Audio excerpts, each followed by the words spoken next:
Yan mga master, no, andito tayo sa may Umgaran. Ang gagawin natin ngayon, natapos na to mga 1 year ago. Ang gusto nung building ay i-connect siya sa fire alarm.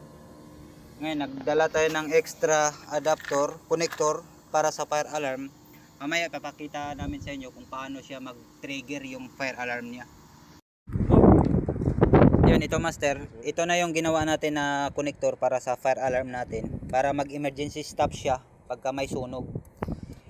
Ginawa lang natin to, kinonek natin sa may CN44, tapos naglagay tayo dito ng terminal lugs or ano to, ang tawag ito boss? Connector, terminal connector, terminal port, ayan na yun. Basta ang nakalagay dito ay 01 AC off, naka off siya, wala siyang alarm.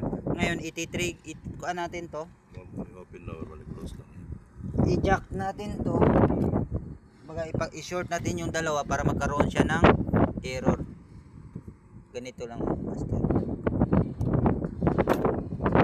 mga ilang segundo lang, naka 3 seconds nga lang, nag ano na siya, error. AB means A plus B, emergency stop operation. So ibig sabihin gumagana na yung fire alarm natin. Ano lang siya, normally open connection. Master, no, kaninang umaga kasi master, nandun tayo sa kabilang site.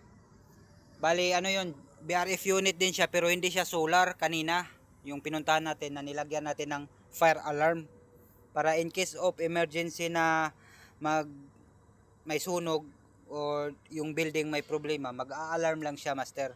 Doon sa kabilang site yun, hindi naman yun solar. Ngayon dito naman sa Grid GMB Solar, iti-testing din natin yung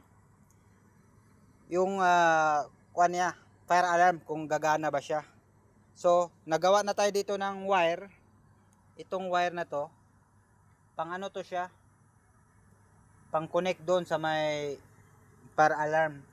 Nilagay lang natin dito, dinagdagan lang natin to ng adapter, itong connector na to. Tapos ilagay natin dito sa may nakalagay na CN44 at connect lang natin yan dyan. Tapos idugtong natin yung idugtong natin tong magkadulong wire kung may alarm ba siyang mangyayari or mag-i-error ba yung unit natin. Sige, ganito testing na natin master. Wait lang. Naka-off na tong AC, ibig sabihin normal, wala siyang ano. Ngayon naka-on na siya, ngayon naka-on.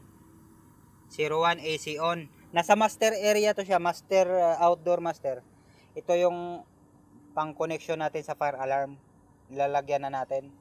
Tapos i-try natin tong i-jog or i-connect yung dalawa kung magkaroon ba siya ng error or emergency stop yung unit. Sige, i-kuha na natin. Connect na natin. Yan, na-connect ko na. Oh. Tapos nag-automatic siya master. Wala 3 seconds lang ata. Ang nakalagay AB. Emergency stop yan master. Makikita yan, nakaganyan. Pwede mo na nang tanggalin yan pero naka-alarm pa rin siya na yung unit emergency stop. Grid GMB Solar, solar naman to siya. Okay. Gumagana. Tapos pakita natin dito yung error code niya na AB, kung anong sinasabi dito na error code. Paano ba magbasa ng error code master? Ito lang, dali lang. Nandito yung mga letters, AB yung nakalagay doon, A. Tapos hanapin mo naman yung B sa kabilang side naman. Ayan, oh. Ito, emergency stop of operation. So ibig sabihin gumagana na siya master. Gumagana yung kuha natin dito. Normally open lang siya. Pag makadetect ng fire or something emergency, mag-i-stop automatic to. Maglagay lang sila ng cable galing dun sa baba, paakyat dito sa may unit. Tapos kukonek lang nila. Parang nakaloop lang din yan. So, yun lang mga master, no. Paano natin to i-restart para gagana siya ulit? I-off lang natin yung unit. Yung isolator, i-off lang natin.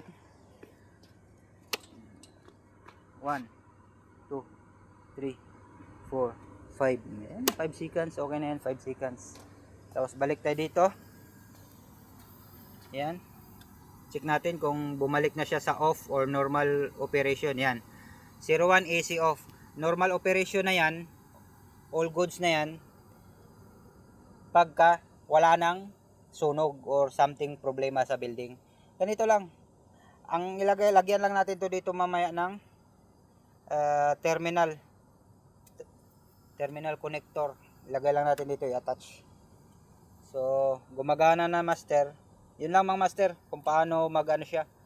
Paano natin mag-add tayo ng emergency stop sa unit. Ito lang gagawin natin. Okay? Yan lang.